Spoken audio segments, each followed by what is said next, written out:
Assalomu alaykum aziz Mehr Ko'zda kanalining qadri baland qadrdonlarim, sog' omonmisizlar? Bugun biz O'zbekistonning Shvetsariyasi deb nom olgan go'zal Shahrisabz shahridamiz. Va alaykum assalom. Hoji buva, ana shu binoni orqasida turgan tog' ko'rinyapti-ku, ana shu tog' O'zbekistonning eng baland cho'qqisi Hazrati Sulton bo'ladi. Ana ko'ryapsiz. Xudo nasib qilsa, ertaga mana shu yerga boramiz.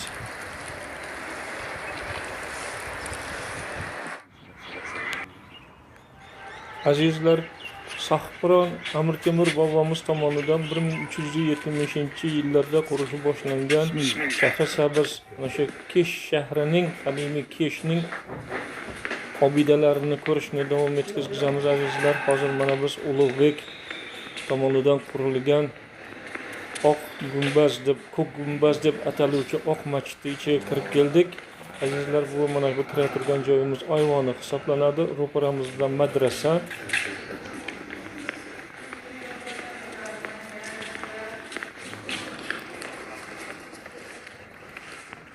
Bu Darul Ud tilovat deb ataluvchi qismi majmuaning. Darul Ud tilovat Qur'on tilovat qiladigan joy degan mazmunni beradi azizlarim. Mana shu ro'paramizda turgani Shayx Shamsiddin Kulon hamda Dahmai Saidon qabristoni hisoblanadi. Azizlar, hozir o'rtaga yetib borganimizdan keyin suhbatni davom etkazamiz azizlar.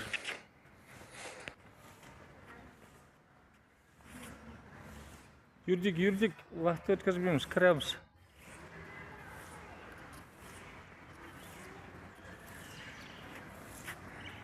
Oldin qabristonni ko'raylik endi mana.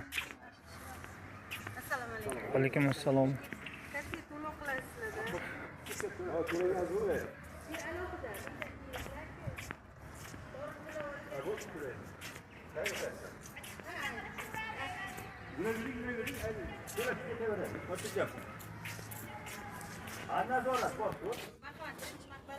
Amir Temur ustozlari va otalar dafn qilingan, payg'ambarimiz avlodlari dafn qilingan. So'lg'in tomon qurdirgan katta gumbazli masjid. Aytdikki, Amir Temur ustozlari va otalar dafn qilingan. Xush kelibsizlar. Keling. Kiringizlar, oyoq kiyimlar yechib kirasizlar.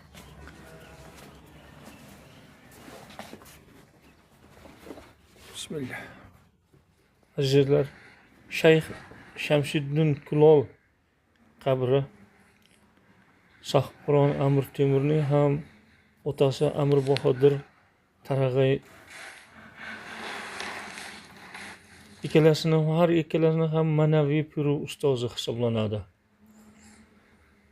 Sohibqiron tomonidan 1373-1374 yillarda bu qurib bitkazilgan. Keyinchalik Ulug'bek tomonidan qayta ta'mirlanib, qayta mana shunday holatda qurilgan azizlar.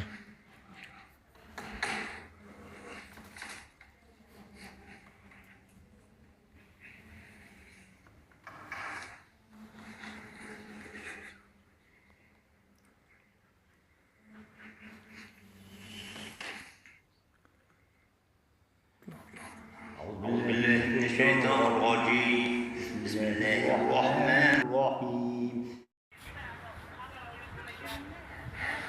Dahmai Saidon bu ancha yillardan keyin Gumbazli Saidon deb yuritiladi. 1437-yillarda Ulug'bek tomonidan qayta qurilgan mana shu Saidlarning dahmasiga Amir Temur Sohibqironning otalari ham, ya'ni Amir Bahodir Tarag'ay ham, onalari turmush o'g'li ham mana shu yerga dafn qilingan. Mana ularning qabrlari azizlar.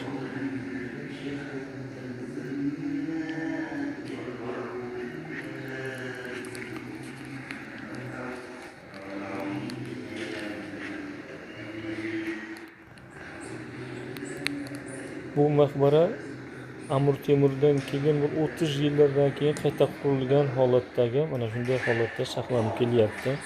O'zgacha yetib kelgan.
Azizlar, Ko'k gumbaz masjidi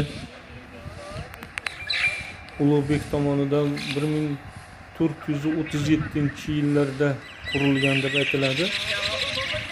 Mustaqillik paytiga cho'r, mana shu davrga cho'r O'zbekistondagi eng katta gumbazlik masjid hisoblangan mana shu. Mana bu tomonda, mana hozirgina biz ziyorat qilib chiqqan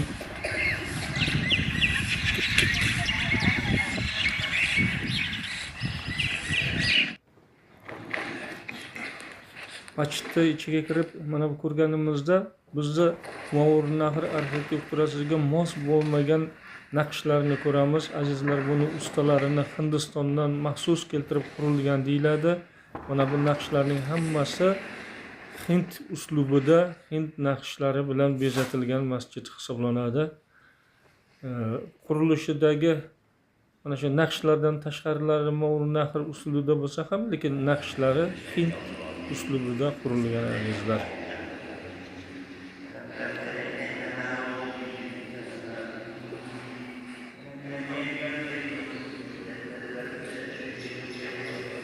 Masjid haqiga 2 rakatdan tahiyat masjid o'qiymiz.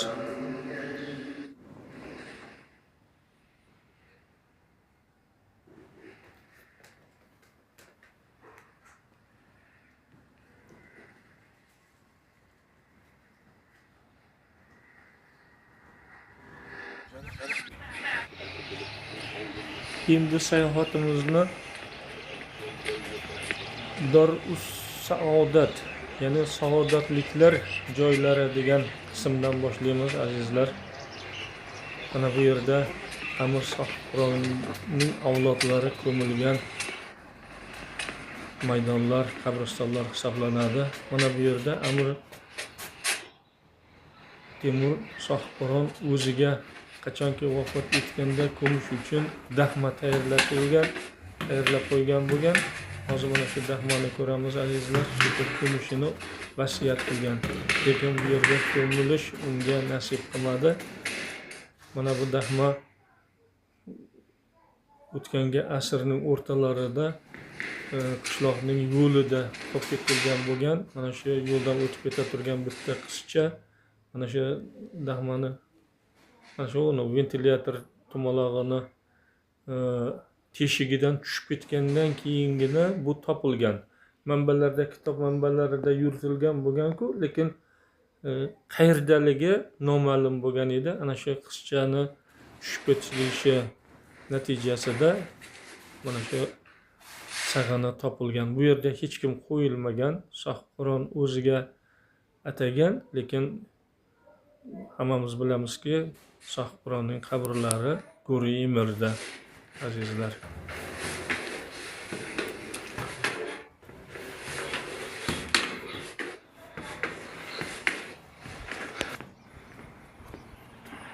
Dar-us Saodatda yana nimani ko'rishimiz mumkin azizlar?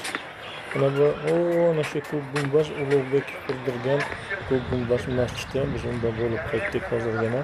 Mana bu ro'paramizdagi bino Sohibqiron Amir Temurning eng katta o'g'illari Jahongir Mirzoning qabrlari joylashgan maqbara. Mana bu buzilib ketgan tomonida uning 3-o'g'li Mironshoh Mirzo ham shu yerga dafn qilingan edi. Hozir bu yerda uni qabrlari yo'q. Ana shu ko'rinib turgan mana shu oq ko'k burchak bo'lib ko'rinib turgan o'rnida bo'lgan. Azizlar, Jahongir Mirzo Amir Temurning eng suyukli farzandlari hisoblanadi. Ikkinchi xotinidan tug'ilgan bo'lsa ham eng katta farzandi hisoblanadi.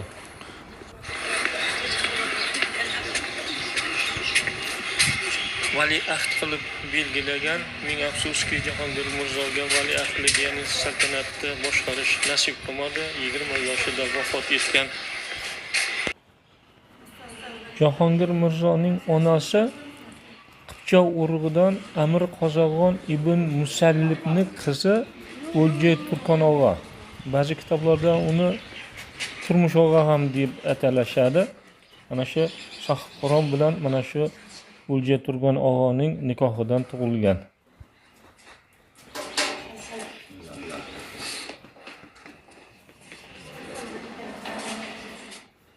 Amir Qozog'on bilamizki Shimoliy Afg'oniston va Amudaryo bo'ylarining hokimi bo'lgan. Bu Amir Temur Sohibqironning avvalgi safdoshi va keyin esa raqibi bo'lgan Husaynning singlisi hisoblanadi. Dahma Sohibqiron tomonidan sevimli o'g'li Jahongir Mirzoga deb 1392-yilda qurilgan azizlar va u keyin Ulug'bek tomonidan qayta restavratsiya qilingan. Undan keyin Muzaffarxon tomonidan ham qayta rekonstruksiya qilingan. Muzaffarxon Buxoro xoni Abdulahad xonning otasi hisoblanadi. Said Olmuxonning bobosi hisoblanadi.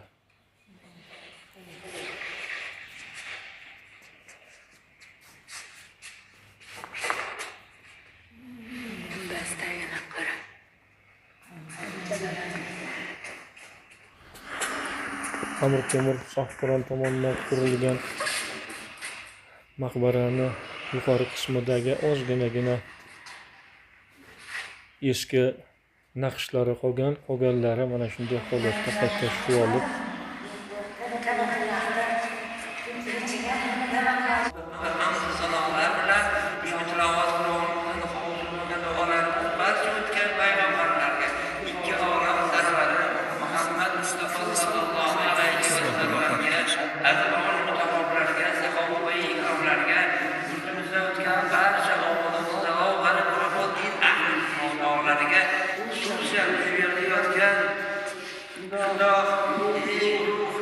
Jahongir Mirzo. Jahongir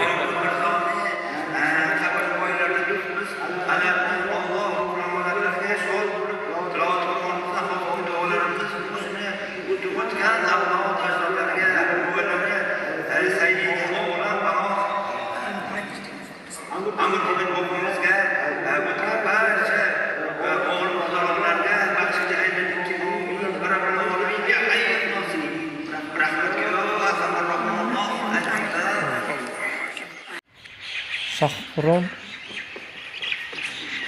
O'lja Turkon og'adan mana shu Jahongir Mirzodan tashqari yana Sulton Baxtbegim degan qizni ham ko'rgan. Azizlar, mana bu ro'paramizda turgan masjid va mana bu Shahrisabz qal'asining qoldiqlari hisoblanadi. Amir Temur bobomiz tomonidan qurilgan. Mana bu hozir biz ko'rib kelayotgan masjid Ulug'bek bobomiz tomonidan qurilgan azizlar. 1337-yillarda ana shu orqasida turgan Jahongir Mirzoning qabriga tutash qilib qurilgan. Bu bir necha bor buzilib ketgan va oxirida Muzaffarxon, Buxoro xoni Muzaffarxon tomonidan qayta qurilgan azizlar. hozirgi mana shu holatda Muzaffarxon tomonidan qurilganidan boshlab kelyapti. Jome hisoblanadi, bitta juma namozlari o'qilinadi. Bir necha bor mana shunday juma namozlarini o'qishga muyassar bo'lganmiz. Ibodatlarimizni Alloh qabul aylagan bo'lsin. Mana bu chinorlar to'g'risida ham belgilar qo'yilgan. O'sha 1970-yillarda Amir Temur bobomiz tomonidan qurilganda, qal'aqilik qurilganda ekilgan chinorlar hisoblanadi. Assalomu alaykum. Salomat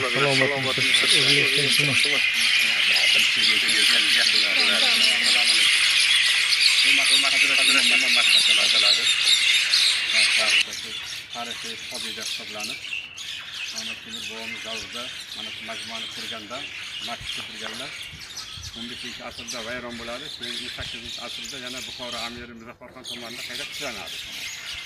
Shundan keyin mana faoliyat yo'qib kelibdi. Bu yerda Amir Temur bobomiz oxirgi qurgan vaqtda mana shu majmuani qurgan, majmuani 3 qismi vayron bo'lgan, bir qismi Jahongir maqbarasi qolgan. Bu tomonda Umar Shayx o'g'illari Umar Shayx bobomiz, Jahongir Mirzo bobomiz ikkita o'g'illarini dafn qilganlar. Bu yerda. Jahongir Mirzoni shu tomonda Umar Shayx.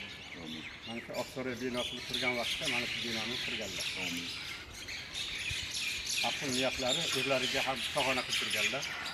O'zini niyatiga dafn qiladilar, farzandlarini dafn qilishlar, barchasiga dafn qilish bo'lgan. Bibi xonim Amir Temur bobomiz nima bo'lgandan keyin, halok bo'lganlardan keyin jangda Pervaldan Pokiston bo'lganlikda olib kelolmaganlar. Keyin Samarqandda Go'rimerda dafn qildirganlar. Qolgan o'g'illari, ikki o'g'illari Samarqandda, ikki o'g'illari bu yerda dafn bo'lgan. Rahmat. Finallar ham o'sha davrda ekilgan. Rahmat. Pastdagi nima bor? Pastdagi nima? O'shalarning o'zi ichga Amir Temur bobomizni o'zlariga atab qilgan sog'ona. o'zi aslida. Aslida vasiyat qilganlar, vafot qilgandan keyin mana shu yerda dafn qilinadi. Keyin Samarqandga qo'yilgandan keyin bu yer bo'sh qoladi. Ular qanday keyin biladi o'shasini? Ular keyin yerlar ko'milib va nima bo'ladi, vayron bo'lgandan keyin xonadonlar o'ylab quriladi. Suv chiqqandan keyin qanday chashma suvli joy bo'ladi deb. Suvga chiqqandan keyin bo'shliq bo'lib, haligi Jahongir Mirzo bilan Amir Temur bobomiz sag'anasining masofasi kitoblarda bor edi, qayerdagi noma'lum. Keyin o'sha yerda ochgandan keyin mana shu sag'ana chiqadi. Keyin tikiladi. Baribir haqiqat qaror topadi. Rahmat. Shuncha berganingiz uchun Alloh rozi bo'lsin. Mehr ko'zi kanalida butun xalqimizga yetkazishga ishlar. Chiroyli obunachilarimiz, 30 mingdan ortiq obunachilarimiz bor. Ularga lutfan shularni berib nima qilsak, insonlar ham bunday aziz maqsadlar bo'ladi. Azizlar, masjid xodimi tomonidan aytilgan tarixda ozginagina xatoliklar ketdi. Bu yerda Amir Temur Shohqironning faqat bitta o'g'illari Jahongir Mirzoning qabrlari va maqbarasi bor. Miron Shoh Mirzoning qabri haqiqatdan ham bu yerga olib kelib dafn etilgan, lekin keyinchalik Go'rimerga ko'chirib Samarqandda o'sha yerga ko'chirib ketilgan. Hozir bu yerda faqatgina bitta Jahongir Mirzoning qabrlari bor va maqbaralari bor, dahmasi. Azizlar, shu o'rinda Jahongir Mirzo to'g'risidagi hikoyamizni oxirigacha yetkazib qo'yamiz. Shohqiron o'zining sevimli o'g'li Jahongir Mirzoni ozgina yoshi katta bo'lgandan keyin ustoz sifatida o'zining mard lashkarboshchi Sayfiddin Qutuz Nikisoriy tarbiyasiga beradi. Nikisoriy shunchalik unga mehr bilan tarbiya beradiki, Jahongir Mirzo juda ham mard yigitlardan bo'lib yetishadi. Tarix sahifalarida Jahongir Mirzoning nomi 11 yoshlariga yetgandayoq tarix sahifalarida nomlari zikr etilishni boshladi. Uning asosiy sabablaridan bittasi o'sha davrda Hirot shahri o'zi bir mustaqil davlat bo'lgan. Uning boshlig'i sunniylar mazhabida o'zbek urug'idan bo'lgan Malik Shamsiddin Muhammad Kurt Sohibqiron bilan tinchlik shartnomasini imzolaydi. Ana shu tinchlik shartnomasining uzviy qismi sifatida garovga Jahongir Mirzo Muhammad Kurtning saroyiga jo'natiladi. Taxt va saltanat uchun urushlar tinmay, hokimiyat bir qo'ldan ikkinchi qo'lga o'tib, saltanat uchun kurashlarda Amir Temur ham mana shu kurashuvchilar safiga kelib qo'shilganda Jahongir Mirzo balog'at yoshiga yetgan yoshgina bir o'spirin yigit edi.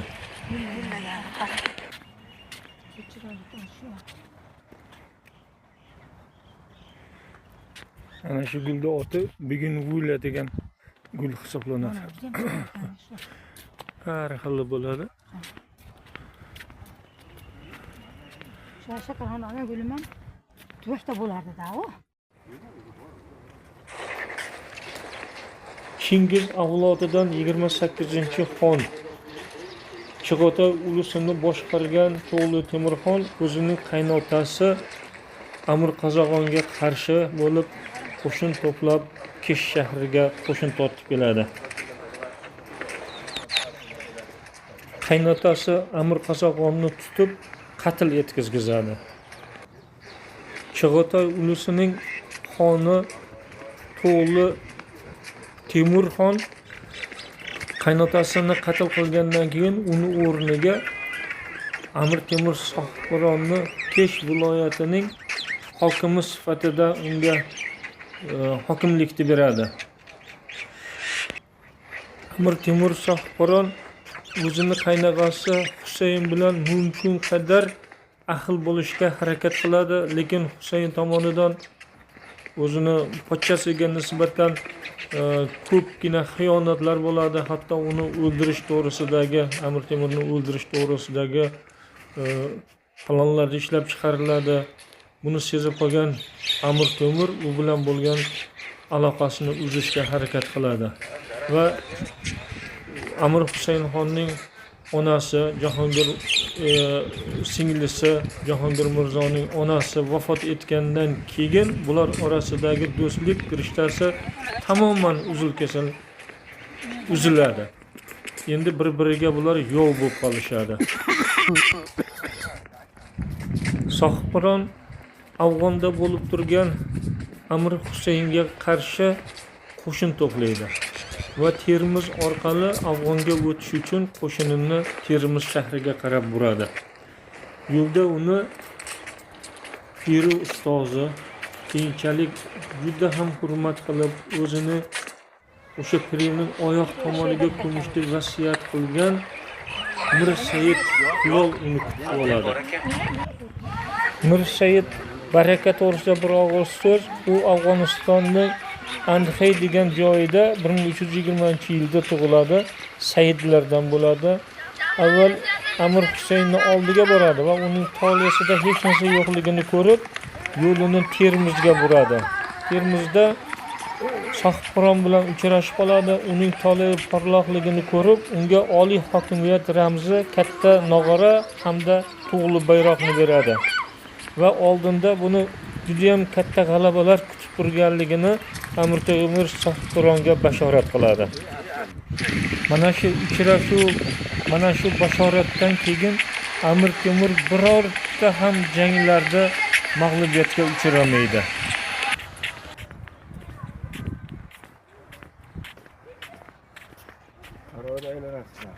Ha, o'shanga chiqamiz. Ha, o'shanga chiqib, o'sha narga tomoniga. Onlarni aylantirgan ish.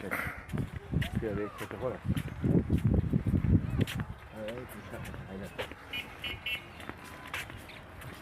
Va o'ta trassaga o'sha oladi. Trassaga bayroq o'zib ketdi. Yo'q. Alaykum assalom. Haydang shofir aka. Qandaga turingizlar ham chiroyli rasm olib beraman qo'llaringizga. Sizlar tursangizlar rasm olib beraman deyapman otaxon. Yo'q, tushundim nima demoqchi bo'lganingizni. Mana shunday turamiz, mana shunday Video olinadi. ha, videoga olib qo'yasiz. Ha, bo'ldi. Keyin o'zingiz Mana Shahrisabzda Oqsaroyga Amir Temur haykallarini tagiga yuribdilar. Ziyoratlari qabul bo'lsin avvalambor.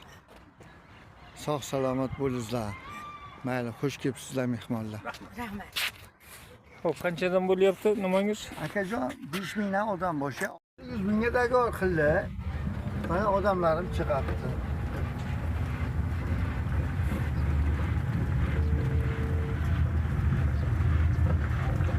Alo. Hali odam oldingmi? Musobaqaydada o'zingni odamingni ol, ha. Mehmonlar bor, aylantirib yuborsam. Kirsa kiraversa hayda. Yo'l Endi Farg'onani qil. Yo'ldavommi?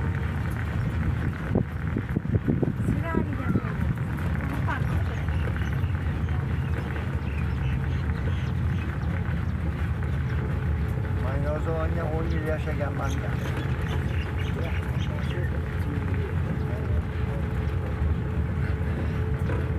Bu Oqsaroy 1370 yil tagi qo'yilib 1380-yil qurilish boshlangan.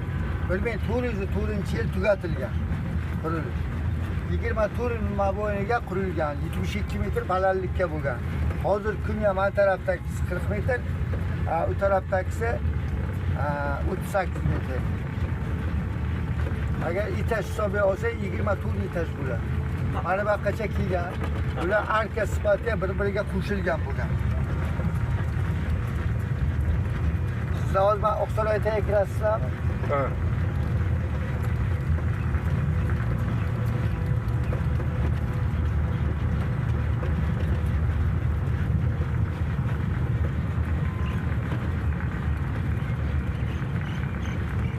Oqsaroyga kirib, haykaltagidan chiqib olasizlar, o'sha yerdan olamizlar bizlar. Odamlar. Kassaga kirasizlar.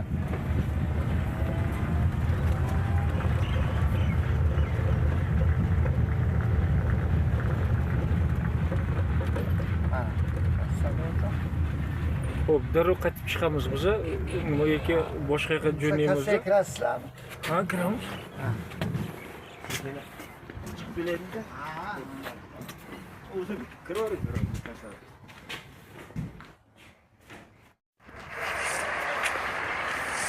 Ustozlari Mirsaid Barakaning duolari bilan Amir Husaynga qarshi boshlagan yurishi Safqaron uchun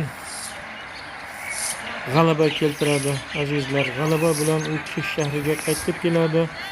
Qaytib kelib onalari hurmatiga mana shu Oqsaroy qasrini qurishga bel bog'laydi. Balandligi o'sha qurilgan paytida 72 metr bo'lgan, dunyoni tang qoldirgan darajadagi baland bino bo'lgan. Eng tepasida favvoralar bo'lgan buni. 1770-80 cho'r mana shu binoning peshtoqlari ham yopiq holatda bo'lgan deb yozishadi kitoblarda. Hammamizga ham farzandlarimizga o'z onalarini mana shunday qasrlar bilan nomida qasrlar qurishga Allohim qodir qilib qo'ysin.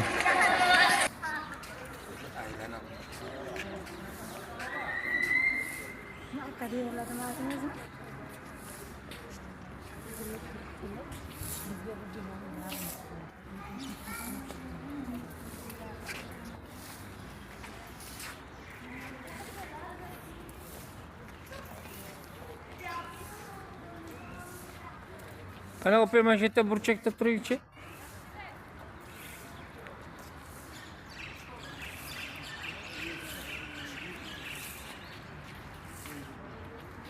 Shunday aylanavering bu, mana hammalaringiz olib boringlar.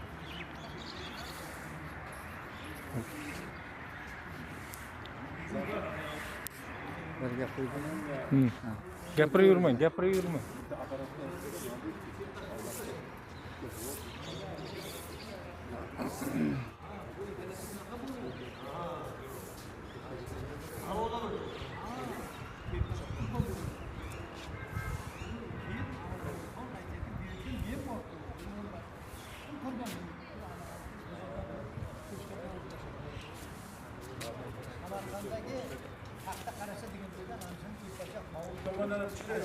Rahmat, salomat bo'ling. Hoşçakalın. Yo'q, bo'ldi, mana shu hammasi rasm.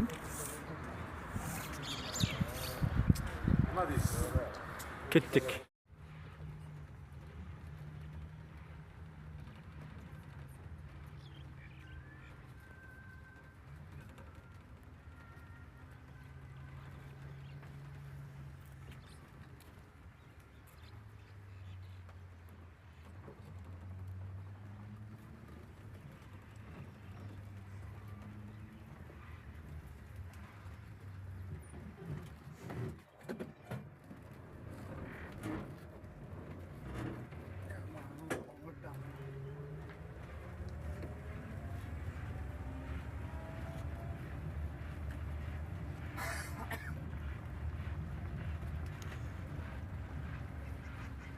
Amir Temur bobomiz qurgan bino mana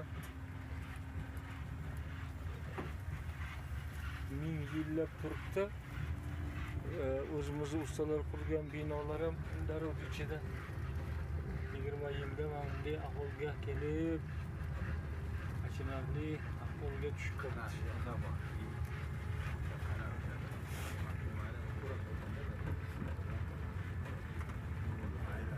Saray, Amir Qudurga Oqsaroy shekilli. Ondan shu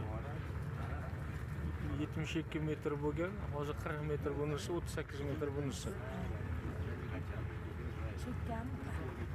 Tushib ketganda Odamlar endi chiqibdi. Davay hayda.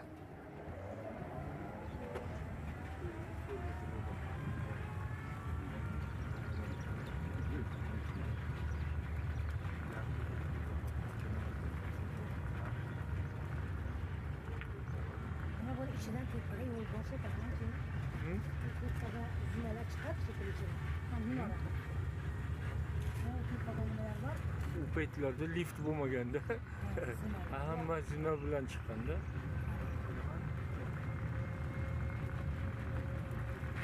bizni qudratimizni qanchaligini bilishni istagan insonlar kelib qurgan binolarimizni ko'rsin.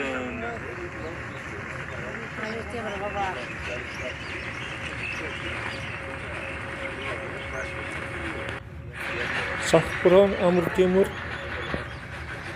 Amir Husaynni yegib, undan juda katta boyliklar bilan va uning haramini to'liq o'ziga olgan holda, uning ko'pgina xotinlarini o'zini amirlariga, lashkarboshlariga bo'lib beradi va o'ziga Saroy Mulk xonimni, bu Qozon xonining qizi Bibi xonimni o'zini haramiga oladi va Sohibqiron Amir Temur Qo'ragon sharafli nomiga ega bo'ladi, azizlar. Yana mana shunday Qo'ragon sharafli nomiga uning ikki o'g'li, birinchisi Jahongir Mirzo, undan keyin Mironshoh ham ega bo'ladi. Hozir men shu to'g'risida ozgina qisqagina aytib beraman. 1370-yil 10-aprelida g'alaba bilan qaytgan Sohibqironni oq kiygizga o'tkazishib, Mir Said Baraka duoyi fotihasi bilan Mavur nahrining amiri deb e'lon qilishadi.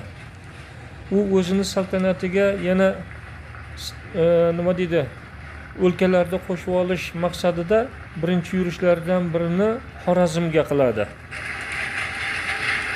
Xorazm Dashti Qipchoq xoni G'iyosiddin Muhammad O'zbekistonga qaram bo'lgan bir beklik bo'ladi. Uni Husayn Sofiy boshqaradi. Begi hisoblanadi. Undan u vafot etgandan keyin Yusuf Sofiy ana shu Xorazmni boshqarib turgan bir paytda Sohibqiron Amir Temur Xorazmga qo'shin tortib boradi. G'iyosiddin Muhammad O'zbekistonning qizi Shakarbeka Sulton Yusuf Sofiyning ukasi Oq Sofiyning xotini edi. Mana shu nikohdan ularning Sevinchbeka ismli qizlari bor edi. Sevinchbeka Sulton ona tomonlaridan xonzoda edi. Shahbiron Husayn Sofiyga urushni emas, qarindoshlik rishtasini tuzishni afzal ko'rganligini aytadi va inisi Oq Sofiyning qizi Sevinbekka sultonni u o'g'liga Jahongir Mirzoga xotinlikka so'raydi.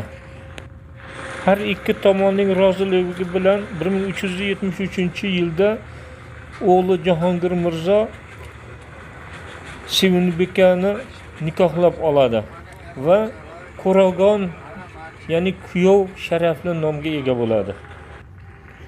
Mana shu nikohdan Muhammad Sulton bir yil o'tgandan keyin Muhammad Sulton tug'iladi. Jahongir Mirzo vafot etganda Muhammad Sulton 11 oylik chaqaloq edi.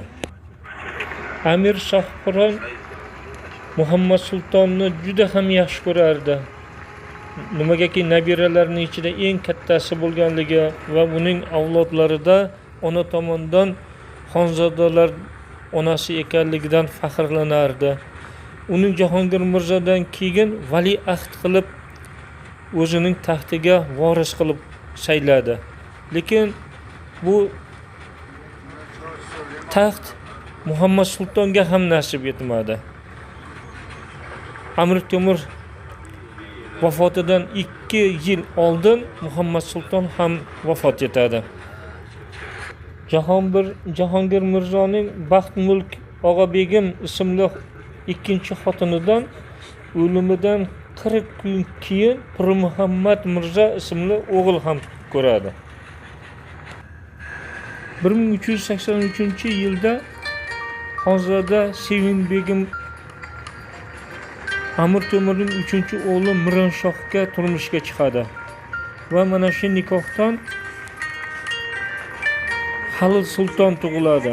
Mironshoh ham otalari va akasi Jahongir kabi Qo'ragon nomiga ega bo'ladi. Endi azizlar, boya masjid xodimi ozgina tarixda noto'g'ri talqin qildi deb da'vo qilgan edik. Ana shu mavzuga qaytsak, ozgina tuzatishlar kiritsak, Amir Temur Qo'ragonning Shahbironning 3-o'g'li Mironshoh Meylik og'a Joni Qurbon degan kanizagidan tug'ilgan farzand hisoblanadi azizlar. Bu Qipchoq urug'idan hisoblanadi.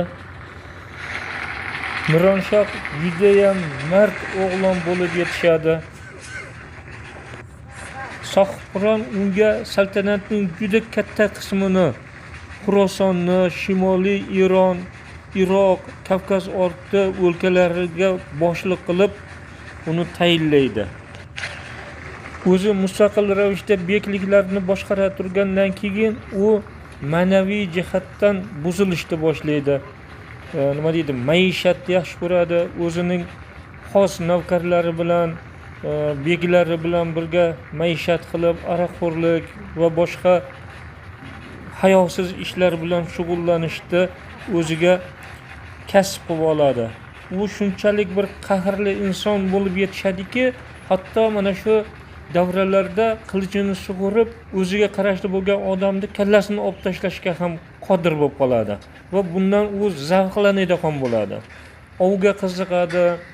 Keyin mana shu Shimoliy Eron, Iroq, Kavkaz orti yurtlaridagi ulug' insonlarni qabrlarini buzib tashlaydi, shaharlardagi qasrlarni buzib tashlaydi. Mana shu xalqning nafratiga uchrashga tushadi. Xotini Sevinbekka sulton Shahbironga kelib bo'lgan voqealiklarni hammasini aytib beradi. Shahbiron juda ham afsus nadomatlarda qoladi. Qo'shin yig'ib o'g'li Mironshohga qarshi urush e'lon qilayotgan qo'shinlari bilan mana shu sharqiy Eron, Ozarbayjon sari yo'lga chiqadi. Bilintirmasdan borib Mironshohni ashi ishrat ichida beklari bilan o'tirgan holatda qo'lga oladi va uning mashvarat qilib turgan hamma beklardan o'zi bilan bo'lgan o'zi bilan birga borgan bu Mirsaid Barakadan maslahat so'raydi. Hech kim hech narsa etmagandan keyin o'zi hammasi qatl etilsin deb hukm chiqaradi. Mirsaid Baraka va Said Mulk bunga qarshi bo'lishib, axir farzand kush degan nomda qolasiz. Shohqoron bundan sal yumshoqroq bir jazo tayinlang deb so'rashsa qahri keladi. Nimagaki kuch adolatda degan saltanatimda shunchalik yovuzliklar bo'lishiga chidolmayman deydi. Beklarda Mironshohda sarkardalarini, o'sha guruh boshliqlarini hammasini qatl qiladi. O'zi qolganda nabiralari undan so'rab olishadi. Kunini, dadalarini kunini so'rab oladi. Kunib, Shohqoron ham kunib qolgan qatlni bekor qiladi. Keyin katta o'g'li otasini olib Ozarbayjonga ketadi, Mironshohni olib Ozarbayjonga ketadi. Undan keyingi ikkinchi o'g'li otasini o'rniga o'sha yerdagi bekliklarda boshlig'i bo'lib qoladi. Azizlar, oz muddat o'tgandan keyin Shohqoron o'lgandan keyin 3 yillardan keyin chamasida 1408-yilda Yusuf Qora bilan bo'lgan jangda Ozarbayjonda bir Shurxob degan joyida jang bo'lib o'tadi. Ana shu jangda keyin Mironshoh qora quyundilar deb ataladi, qora quyunli turkmanlar deb ataladi. Ana shular tomonidan qatl qilinadi, jangda halok bo'ladi va o'sha Shurxob tumaniga ko'miladi. Oradan ozgina muddat o'tgandan keyin Shams G'uriy degan bir darvish kimsa Shurxobga borib Mironshohning suyaklarini, qolgan suyaklarini hammasini olib kelgan Shahrisabzga olib kelib ko'madi. Bu tarix kitoblarda yozilgan mana shunday qilib.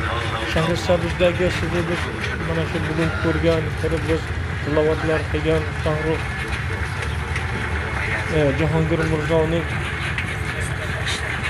maqbarasiga tutash bo'lgan, uning yuqori qismida bo'lgan va qulab buzilib ketgan Mironshohning nimalarini ko'rdik azizlar. Bu yerda ramziy qabr ham hozir yo'q. Nimagaki Mironshohning qabri hozir Samarqandda G'ori Emirda turadi. Buni G'ori Emirga ko'chirishda Mirzo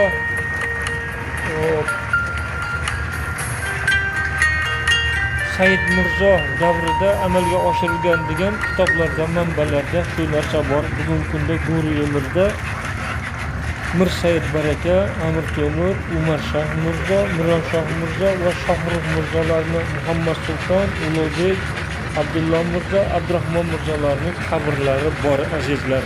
Demak, ikkita o'g'illarining qabrlari shetda degan gap tarixiy manbalarda keltirilgan gaplarga to'g'ri kelmaydi. Masjid xodimi nazmda ozgina gaplarga.